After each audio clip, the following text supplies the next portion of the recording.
بسم اللہ الرحمن الرحیم۔ فرعون کی بندی کا واقعہ۔ حضرت محمد صلی اللہ علیہ وسلم شب معراج کو بیت المقدس کی طرف جاتے ہوئے مصر کے قریب ایک مقام سے گزرے تو آپ صلی اللہ علیہ وسلم کو نہایت ہی اعلیٰ اور زبردست خوشبو آنے لگی۔ آپ صلی اللہ علیہ وسلم نے حضرت جبرائیل سے پوچھا کہ یہ خوشبو کیسی ہے؟ جواب ملا کہ فرعون کی بیٹی کی بندی مشاطہ اور اس کی اولاد کی قبر سے آ رہی ہے۔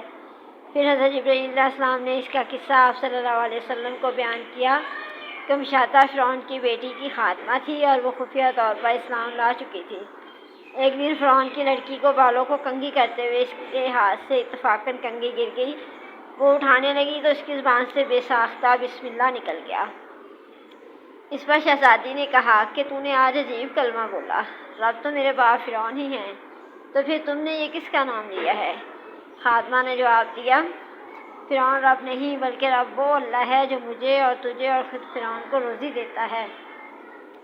شہزادی نے کہا، اچھا تو میرے باپ کے سوا کسی اور کو اپنا رب مانتی ہے؟ اس نے جواب دیا، ہاں ہاں، میرا، تیرا اور تیرے باپ سب کا رب اللہ تعالیٰ ہی ہے۔ شہزادی نے اپنے باپ کو یہ بات بتا دی۔ وہ سخت غضبناک ہوا اور اسی وقت خادمہ کو دربار بلوا بھیجا اور کہا، کیا تو میرے سوا کسی اور کو اپنا رب مانتی ہے؟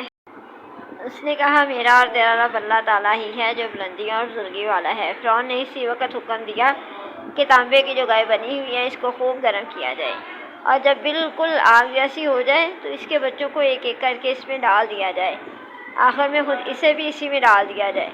چنانچہ وہ مکمل گرم کی گئی۔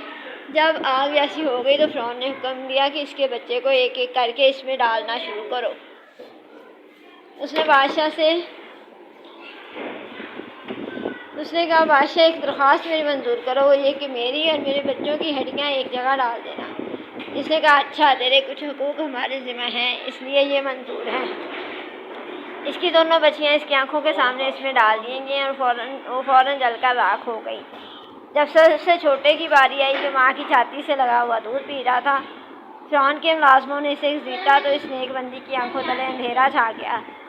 اللہ تعالیٰ نے اس بچے کو اسی وقت زبان دے دیا اور اس نے بلند آواز کہا کہ اماں جان افسوس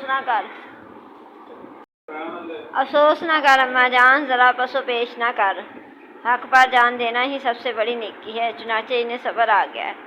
اس سب سے چھوٹے بچے کو بھی آگ میں ڈال دیا گیا اور آخر میں اس کی ماں کو بھی اسی میں آگ میں ڈال دیا گیا۔ یہ خوشبو کی مہکیں اسی کے جنتی محل سے آ رہی ہیں۔ سبحان اللہ۔